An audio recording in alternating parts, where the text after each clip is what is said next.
Hello. I finally have a moment here in Red Lodge, Montana. The wind is blowing. I do not have a candle for us this time, but what has shown up is pretty interesting. I have some incense, of course, a glass of water. One of the oldest pieces of rock I've kept over the years. It's a stone turtle. Shiva has made many appearances here with these Rudra beads, some amber in boxes, beaded pouch full of stones that has the image of plantain on it, and my eagle bone whistle, which I will not play for you right now because this is the very first full moon we've had, and the wind is blowing ferociously. I don't know if you can hear it or not, but this is the first moon we've had where I have roommates, so I'm trying to be quiet. I have a fabulous cadre of men and women with me, all sleeping, I think, at this point on a very hot July evening when the moon is becoming full in tropical Capricorn. And I'm taking a look at the chart for the first time right now, and I'm looking at the tropical chart. We have the South Node and Mars in Virgo. We have Mercury in Leo. We have Jupiter with the Sun in Cancer. And Venus in Gemini. Uranus newly in Gemini at 0 degrees. So that's an important degree for an initiating degree for for Uranus to be at. Part of fortune is on the descendant. Very interesting there. Of course, Neptune and Saturn continue their conjunction in Aries, and they have an aspect to Pluto in Aquarius. Very well spaced out chart. Almost all of the planets except for the moon in between the two nodes. So it's a very top heavy chart, right? Moving toward the descendant, but all of the personal planets are up in that north quadrant.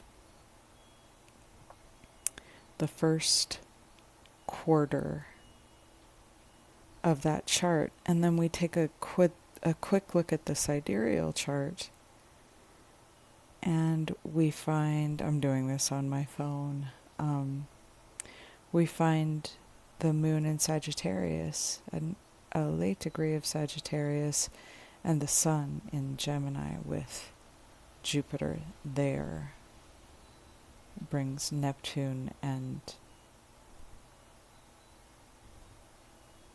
Saturn in their conjunction to Pisces, and this is Guru Purnima, the chart of the light bringer in Vedic astrology. So we're called to remember, give gifts to, and give appreciation to anyone in our lives who has been particularly illuminating, helping us understand things. The nakshatra of this full moon is Purvashada, which is the winnowing basket. There's a sense in which we're being called to look toward what we believe and what we understand, and how we have acquired that belief and understanding. we're in a very long process, obviously, of changing our beliefs. And this Saturn-Neptune conjunction at 7 degrees, that healing number of Pisces, we see that a lot in our readings. I'm very interested to see what this very Capricornian and Saturnian influenced, and Jupiter for that matter, influenced full moon has in store for us. The movement of Uranus is also significant, but one thing that we really have to understand and keep in mind right now is that 99.9% of the mass of the universe has changed position in ways that it doesn't ordinarily. We call that changing sign, and it moves along an ecliptic that's determined by the stars and those nakshatras. So again, the winnowing basket of Purvashada and separating the wheat from the chaff. There's also a sense in which we have some pending karma, and that can be good or bad. To me, karma just means cause and effect. So, of course, there was an action, there will be a reaction, and we will know what it is. Full moons illuminate. They cause us to release and disseminate. All right, one last. Om Doom Durgaye Namaha. Om Shri Mahalakshmiye Namaha. Om Aim Saraswatiye Namaha. And it's very interesting. I'm very far away from my work in Helena and my work with dogs, right? But a dog just barked outside and I felt intense urgency, like I had neglected something I should be caring for. I just thought that was really interesting. The first card of this layout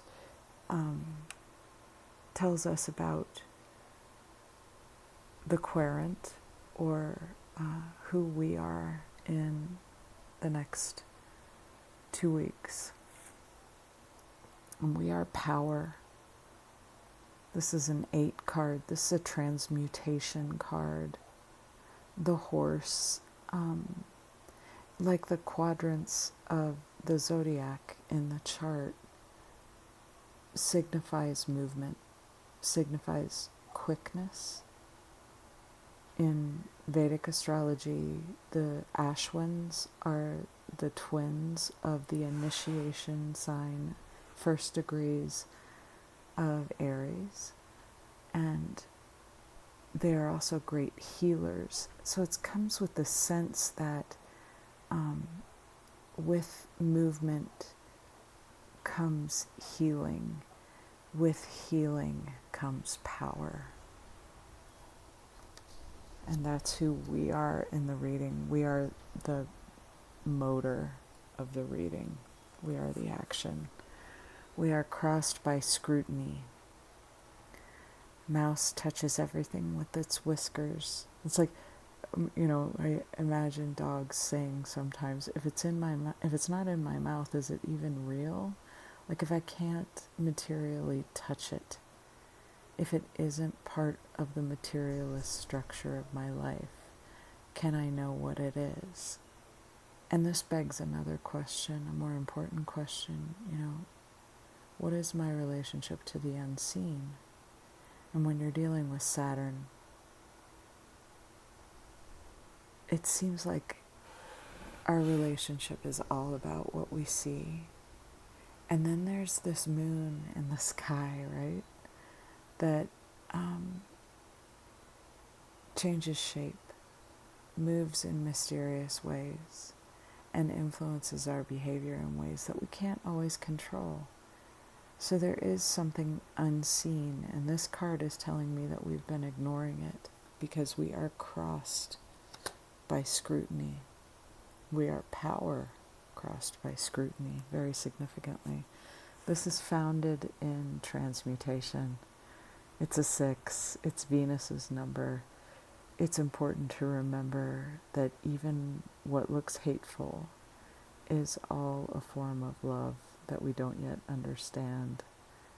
It's a way of coming to understanding that we have to go through some exercises, some action. We have to jump through a couple hoops in order to become something more, something new, in order to increase our capacity. We are crowned by cleansing. Frog is able to live in 2 places, not unlike transmutation, where you have a foot in one world and a foot in another. And you are becoming more than you were before. You're increasing your capacity. Not always the easiest process in the world. Because when you think about it, we're all one thing. Everything here is one thing. So how could it be different? This is another numerical card that reduces to a 2. And so it suggests to me that we are undergoing a material cleansing, but it really reveals something unseen, something hidden, something powerfully spiritual. This process of becoming, of cleansing. Now, what we happen to be moving away from in the next 2 weeks is the dream time. And you have to have felt over the last little while that reality does have this curious quality of dreaming, of dreamlike intensity, mystery, and an inward movement, right? Everything is composed of inward and outward motion, quantum and classical action. And this inward movement, this self-examination, this rumination, this sleep is what we're moving away from. Please forgive me, my throat is quite dry.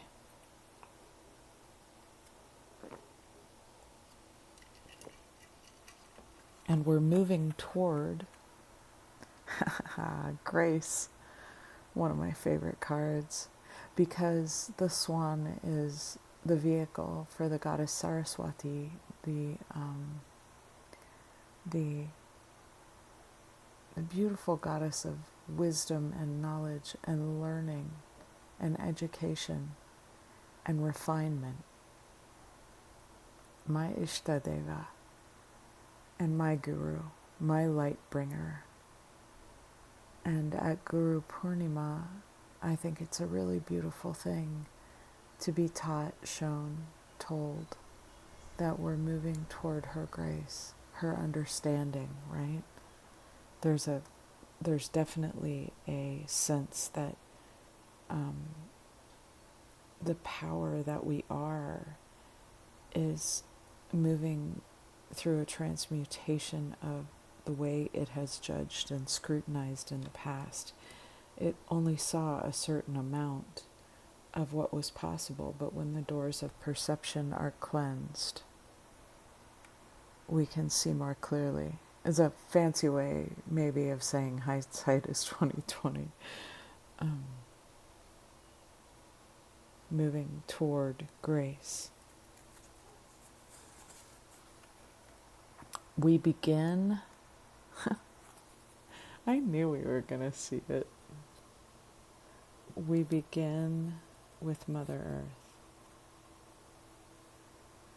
I get the sense, because these cards will line up here together, that this has quite a bit to do with transmutation of our materialist tendencies toward a more spiritual perception, cleansing the doors of perception, cleansing our understanding will bring us closer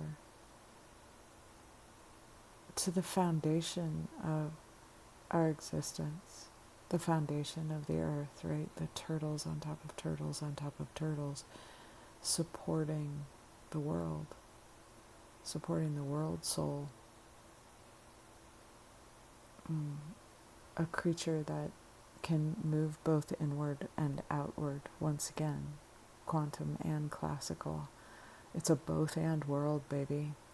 And it looks in this reading like we are starting to get with that program. Like we are starting to understand the involution and the evolution that we're undergoing. All around us in our 2 weeks ahead is loyalty. 5 is also a transmutation number. And I have really enjoyed the places and times where this dog has come up for us. And I, as usual, have many, many dogs around us, around me out here. None of them I am personally responsible for right now. But when you think about changing belief systems, and you think about involution and evolution, and you think about changing how we think and how we feel, the habits and the loyalty that Saturn represents in our lives are shown in this card. And all around us is, this desperate need to keep the status quo, and at the same time, we really need to change and grow. And it's that sense that it becomes too painful to remain a seed, and you kind of have to bust into being a flower. But only after you've fully exhausted your loyalty to being a seed, right? All around us, the seed of loyalty. Our hopes and fears are represented by innocence. One of my favorite cards. I got 2 of my favorite cards in this reading. And they both reduced to a 3. Very interesting. So at the beginning of each reading, we always praise the Tridevi. We always praise Durga, Saraswati, and Lakshmi. And they are the triad, right? They are the foundations of the universe. And this is like an origin card that we hope and fear understanding ourselves fully, understanding where we came from, understanding the earth. And when you think about it, changing your belief system, the power to push through materialist transmutation into a cleansing process where you go from sleepwalking to grace. That's original innocence. And it gives evidence to the lie of original sin. That's why I think religion is dying, because it's the lie that you did something wrong in order to be here. I think we're doing something right by being here every single day, but it's hard. It's not to reduce the fact that this is difficult, that what we do, that expanding our minds, that growing our capacity is, like sensitive. And it may be simple, but it's not easy. It's innocent, though, and we both hope and fear our own innocence. We finish Deception, another 3 card. Okay. There is a revelation in this card spread. It says that we are gaining ground on what we need to understand about ourselves, about our world, about our power. about our sleep, our waking, our transmutation, and our cleansing. And the reason that this is so funny, the owl here and the owl here, what decided to show up in the omens and what decided to show up in the cards. It's not that owl deceives. It's that owl's feathers are constructed so that it cannot be heard when it flies. There's a sense that a revelation is coming through this reading of something that we do not expect, that Uranian influence, something hidden, something unseen, and something that has been unseen for a very long time is coming through, coming to be seen, coming through Saturn's habit into a new way of being, a new way of understanding. And at the bottom of the deck, the theme for all of this is messenger. Excuse me, the hawk. This is my dad's symbol, so the ancestors are with us too. This whole thing feels really auspicious. It feels really, I keep saying revelatory, but it something is being revealed, a message is being relayed, an understanding is being conveyed, something unseen is being made seen in the next 2 weeks. And I feel that. And I am very grateful for your attention. And I am very tired. And I am going to sleep now. But I want to say thank you again and let you know that things are good here. And when the wind calms down, I will try to give you more photos and let you know what I'm doing. Thanks again.